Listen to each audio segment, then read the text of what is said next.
Shalom adik-adik, puji Tuhan kalau hari ini kita boleh kembali lagi untuk bersekolah minggu secara online ke Anya Kendo Percaya. Itu semua karena cinta kasih Tuhan terhadap kita semua. Puji Tuhan, hari ini kita akan kembali belajar firman Tuhan. Untuk itu siapkan Alkitabnya, buku catatannya, dan alat tulisnya untuk adik-adik yang sudah bisa membaca dan menulis. Tapi untuk adik-adik yang belum bisa, dimohon untuk mama, papa, oma, opa, om, tante untuk bisa membimbing dan membantu adik-adiknya. Puji Tuhan. Nah, hari ini firman Tuhannya berjudul 5 roti dan 2 ikan. Adik-adik pernah dengar kisah ini? Puji Tuhan. Kalau sudah, mari kita sama-sama belajar lagi ya mengenai firman Tuhan pada hari ini. Sebelum itu kita buka Alkitab kita membaca sama-sama di dalam Yohanes pasal 6. Kita membaca dari ayat 1 sampai dengan 15. Kita mau baca di Yohanes pasal 6 ayat 1 sampai dengan 15. Kita buka sama-sama ya dan kita baca. Puji Tuhan. Di situ perikopnya berjudul Yesus memberi makan 5.000 orang. Kita sama-sama baca ya adik-adik. 1, 2, 3. Sesudah itu Yesus berangkat ke seberang danau Galilea, yaitu danau Tiberias. Orang banyak berbondong-bondong mengikuti dia, karena mereka melihat mujizat-mujizat penyembuhan yang diadakannya terhadap orang-orang sakit. Dan Yesus naik ke atas gunung dan duduk di situ dengan murid-muridnya. Dan Paskah hari raya orang Yahudi sudah dekat. Ketika Yesus memandang sekelilingnya dan melihat bahwa orang banyak berbondong-bondong kepadanya, berkatalah ia kepada Filipus, "Di manakah kita akan membeli roti supaya mereka ini dapat makan?" Hal itu dikatakannya untuk mencobai dia, sebab ia sendiri tahu apa yang hendak dilakukannya. Jawab Filipus kepadanya, "Roti seharga 200 dinar tidak akan cukup untuk mereka ini, sekalipun masing-masing mendapat sepotong kecil saja." Seorang dari murid-muridnya, yaitu Andreas, saudara Simon Petrus, berkata kepadanya, "Di sini ada seorang anak yang mempunyai 5 roti jelai dan 2 ikan. Tetapi apakah artinya itu untuk orang sebanyak ini?" Kata Yesus, "Suruhlah orang-orang itu duduk." Adapun di tempat itu banyak rumput, maka duduklah orang-orang itu. Kira-kira 5.000 laki-laki banyaknya. Lalu Yesus mengambil roti itu, mengucap syukur dan membagi-bagikannya kepada mereka yang duduk di situ. Demikian juga dibuatnya dengan ikan-ikan itu sebanyak yang mereka kehendaki. Dan setelah mereka kenyang, ia berkata kepada murid-muridnya, "Kumpulkanlah potongan-potongan yang lebih supaya tidak ada yang terbuang." Maka mereka pun mengumpulkannya dan mengisi 12 bakul penuh dengan potongan-potongan dari kelima roti jelai yang lebih setelah orang makan. Ketika orang-orang itu melihat mujizat yang telah diadakannya, mereka berkata, "Dia ini adalah benar-benar nabi yang akan datang ke dalam dunia." Karena Yesus tahu bahwa mereka hendak datang dan hendak membawa dia dengan paksa untuk menjadikan dia raja, ia menyingkir pula ke gunung seorang diri. Puji Tuhan adik-adik. Kalau tadi kita sudah membaca dalam pasal Yohanes pasal 6 ayat 1 sampai 15, kita mengetahui bahwa Tuhan Yesus telah membuat sesuatu mukjizat yang luar biasa di saat itu untuk orang-orang banyak. Sejumlah 5.000 orang telah merasakan mukjizatnya yang begitu luar biasa. Pada Yohanes 6 ini tercatat bahwa Tuhan Yesus membuat mukjizat di tengah keadaan yang sangat sulit bagi mata manusia. Bagaimana tidak, orang yang begitu banyak itu telah diberikan makan, bukan hanya diberi sedikit, tapi mereka semua dibuat kenyang. Bahkan pada saat dikumpulkan sisa-sisanya, telah terkumpul yaitu 12 bakul penuh dari apa yang mereka makan. Nah, di sini menyatakan bahwasanya Tuhan Yesus memberikan mukjizat bukan hanya sekedar pada saat kita meminta saja. Bukan hanya sekedar diberikan sesuai dengan apa yang kita pikirkan, tapi Tuhan memberikan bahkan mencukupkan lebih dari apa yang kita pikirkan. Pada saat itu orang-orang merasakan kekhawatiran bagaimana mereka bisa makan, bagaimana semuanya bisa kebagian satu persatu.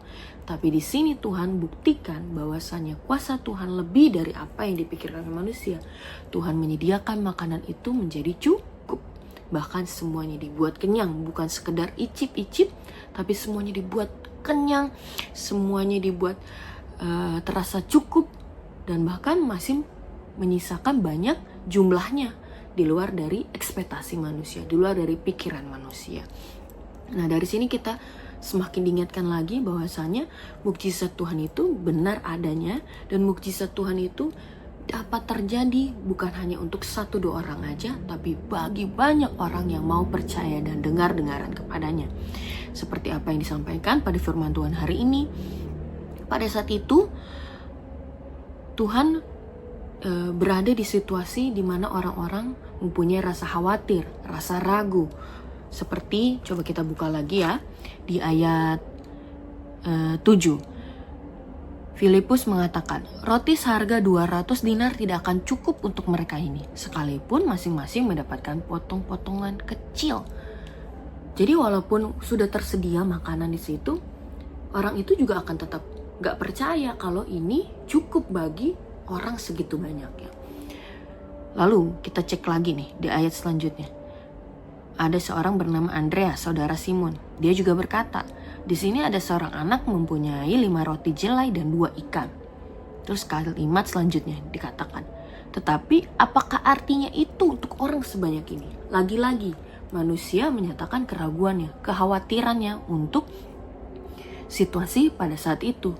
Walaupun telah tersedia di hadapan mereka sebuah makanan, tapi mereka tidak yakin, bahkan penuh dengan ketakutan, keraguan bahwa makanan itu akan cukup untuk semua orang yang berkumpul pada hari itu.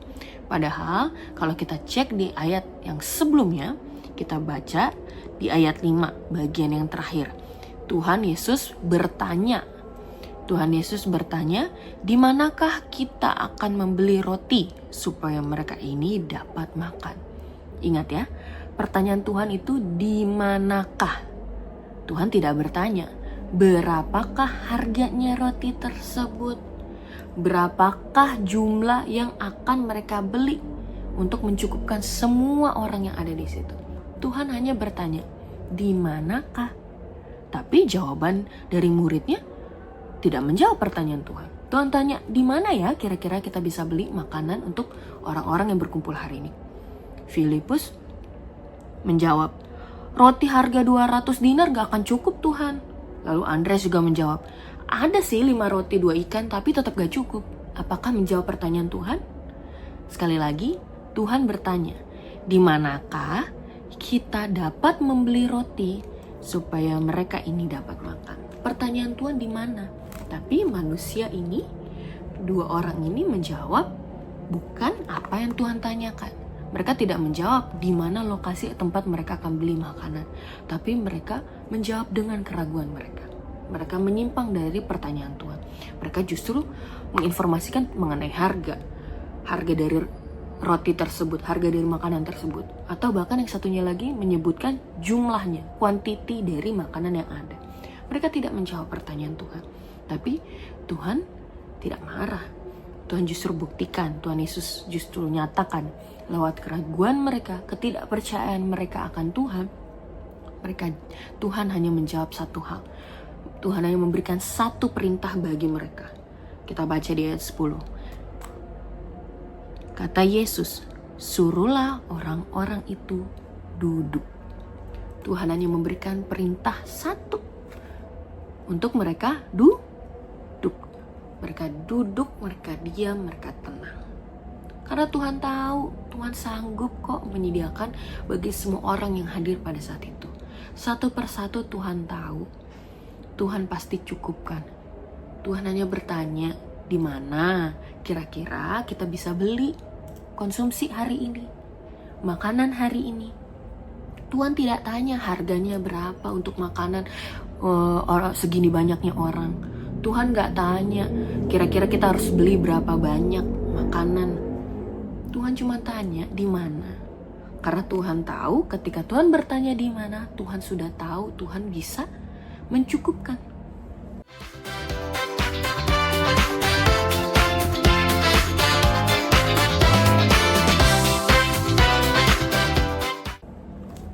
Makanya pada saat itu ketika terjawab ada 2 ikan dan 5 roti, Tuhan cuma minta mereka untuk duduk.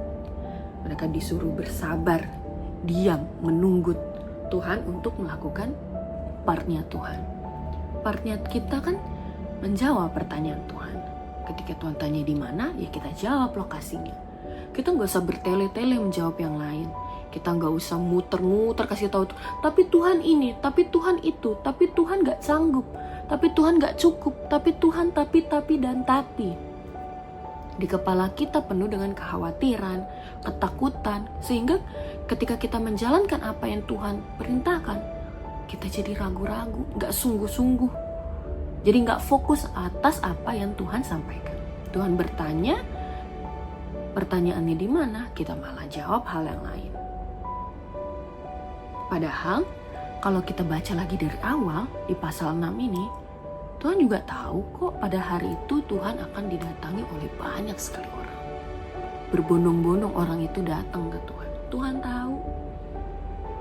Sebelum orang itu satu persatu menceritakan apa yang menjadi kebutuhan mereka, Tuhan udah memikirkan lebih dahulu. Tuhan langsung lihat nih, dia lihat, banyak orang hari ini. Tuhan langsung tahu mereka ini perlu diberi makan dulu. Kebutuhan manusia Tuhan tahu. Bahkan jauh sebelum satu-satu orang itu ditanyain mereka butuh apa hari ini, Tuhan sanggup menjawabnya. Tuhan langsung mikirin, orang-orang ini datang, mereka perlu diberikan makanan. Mereka datang ke hadapan Tuhan karena mereka penuh dengan harapan. Makanya pada saat Tuhan bertanya, Tuhan tahu kok, Tuhan bisa kok menyediakan. Tapi Tuhan mau kita juga bergerak menghampirinya. Jangan kita terdiam aja. Apakah ketika orang-orang itu datang, tahu nih Tuhan ada di posisinya di mana, lokasinya di mana. Mereka cuma ya udah dengar aja. Tapi mereka berusaha. Pada saat itu mereka berusaha untuk menghampiri Tuhan.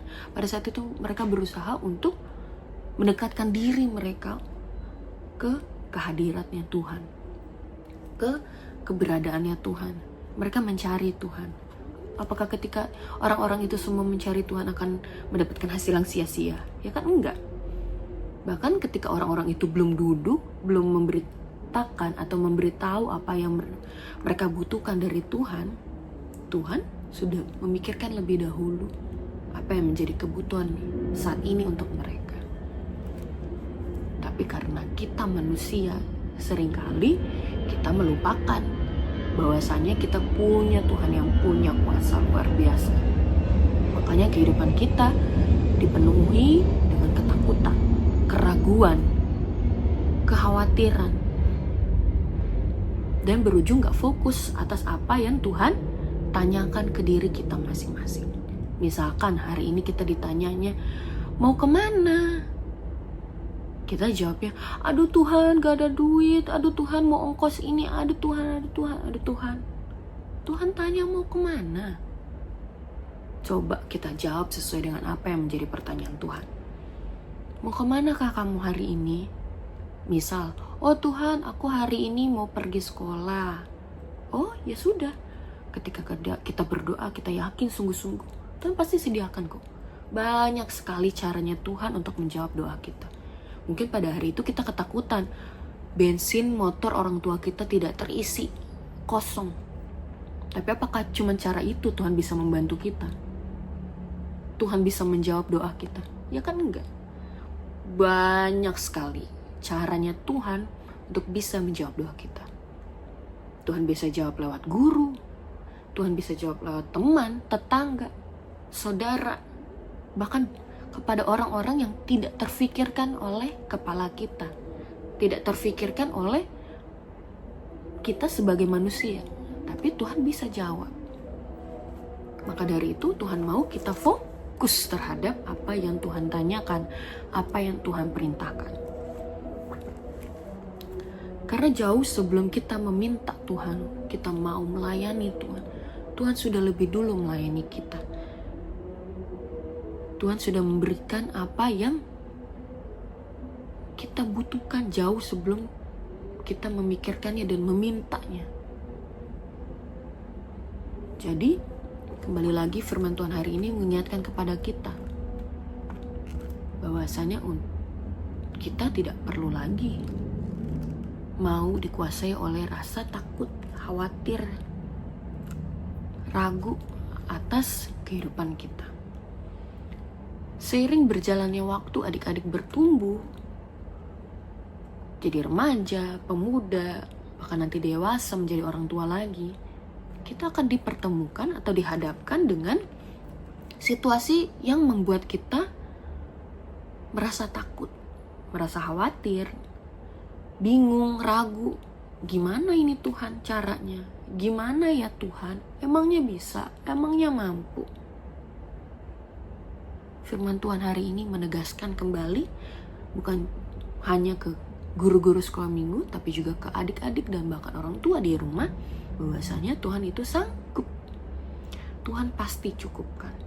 Asalkan yang pertama tadi, kita cari dulu Tuhan.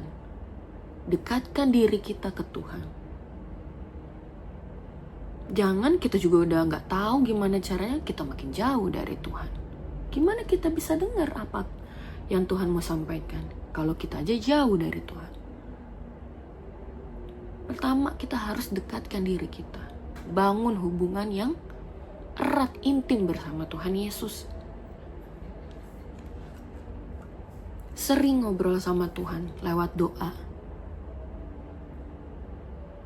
Tanya Tuhan, visi misi yang Tuhan mau atas kehidupanku apa ya Tuhan?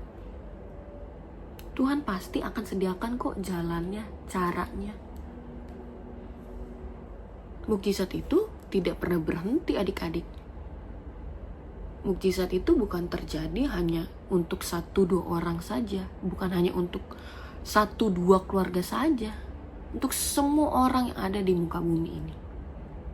Untuk semua yang percaya, yang mau menyerahkan kehidupannya ke Tuhan. Jadi perlu diingat adik-adik. Yang pertama, kita harus dekatkan diri kita dulu ke Tuhan Yesus. Baru setelah kita dekat sama Tuhan, kita percaya sama Tuhan, kita melakukan porsi kita, yaitu duduk diam, percaya sama Tuhan, fokus sama Tuhan. Tuhan pasti kok akan mengerjakan bagian yang paling hebatnya. Mukjizat itu kan bagiannya Tuhan, bukan bagian kita sebagai manusia. Bagian kita adalah percaya. Jadi, mulai hari ini sampai dengan besok-besok, kalau ada adik-adik yang merasa khawatir, ragu, takut akan hal apapun ya, baik di sekolah, di keluarga, di pertemanan, di proses adik-adik bertumbuh besar, balik ke Tuhan. Cepat-cepat balik, perbaiki hubungan adik-adik ke Tuhan. Percaya sama Tuhan. Serahkan segala sesuatunya sama Tuhan. Karena Tuhan pasti cukupkan. Tuhan pasti sanggupkan. Mukjizatnya Tuhan gak pernah habis. Gak ada limitnya. Jadi, yang pertama kita mau ingat terus adalah Tuhan sudah lebih dulu melayani kita. Tuhan sudah lebih tahu apa yang menjadi kebutuhan kita. Jadi gak perlu dipenuhi nih isi kepalanya dengan overthinking, dengan ketakutan, kekhawatiran, keraguan. Gak perlu. Mungkin suatu saat adik-adik akan ada di momen ini, akan diperhadapkan dengan situasi seperti ini. Tapi mohon sekali adik-adik ingat firman Tuhan hari ini. Tuhan yang sama yang telah menolong 5.000 orang. 5.000 orang. Bukan hanya 1-2. Tuhan yang sudah memberikan mukjizat kepada 5.000 orang itu adalah Tuhan yang sama, yang pasti akan menjawab doa adik-adik, yang pasti akan memberikan mukjizat atas hidupnya adik-adik. Tuhan yang sama juga yang cukupkan apapun yang menjadi doanya adik-adik. Jadi mulai hari ini, mari kita rubah rasa ragu kita, rasa takut kita, rasa khawatir kita menjadi taat dan percaya kepada Tuhan. Nanti Kak Anya kasih gambar perumpamaannya supaya adik-adik juga bisa lebih mengingat firman Tuhan kita hari ini. Puji Tuhan, Tanya harap firman Tuhan ini bisa tertanam di hati, pikiran, dan kehidupannya adik-adik. Adik-adik boleh menjadi pelaku firman. Semisal nanti adik-adik punya teman, keluarga, atau siapapun yang curhat sama adik-adik. Mereka punya ketakutan, mereka punya keraguan, mereka merasa putus asa. Adik-adik bisa kasih tahu tentang kebenaran firman Tuhan ini. Tuhan yang sama yang memberikan mukjizat 5 roti dan 2 ikan adalah Tuhan yang sama yang sanggup menolong adik-adik dan juga orang-orang yang membutuhkan. Jadi kita mau percaya Tuhan pasti sediakan, Tuhan pasti cukupkan dan sanggupkan. Mari adik-adik, ubah ragumu menjadi taat dan percaya kepada Tuhan. Puji Tuhan. Mari kita satu dalam doa. Tuhan Yesus yang baik, terima kasih Tuhan untuk pemberitaan firman-Mu yang begitu luar biasa Tuhan. Kami boleh dengar hari ini, kami boleh pelajari hari ini. Terima kasih Tuhan, Kau telah nyatakan kembali Tuhan Yesus bahwasanya Kau adalah Tuhan yang sama, yang telah memberikan mukjizat bagi 5.000 orang pada saat itu, adalah Tuhan yang sama, yang pasti Tuhan akan menjawab setiap doa-doa kami Tuhan Yesus. Tuhan yang sama yang sanggup menyediakan, memampukan, mencukupkan Tuhan Yesus. Terima kasih Tuhan, terima kasih Tuhan Yesus, terima kasih. Biarlah Tuhan kami anak-anak-Mu boleh tumbuh Tuhan, semakin dekat, semakin cinta akan Engkau Tuhan Yesus. Biarlah Tuhan Yesus masa tumbuh kembang kami boleh taat dan setia, tetap percaya kepadamu Tuhan Yesus. Terima kasih Tuhan Yesus, terima kasih. Inilah doa kami yang kami alaskan hanya di dalam nama Tuhan Yesus Kristus. Haleluya, haleluya, amin.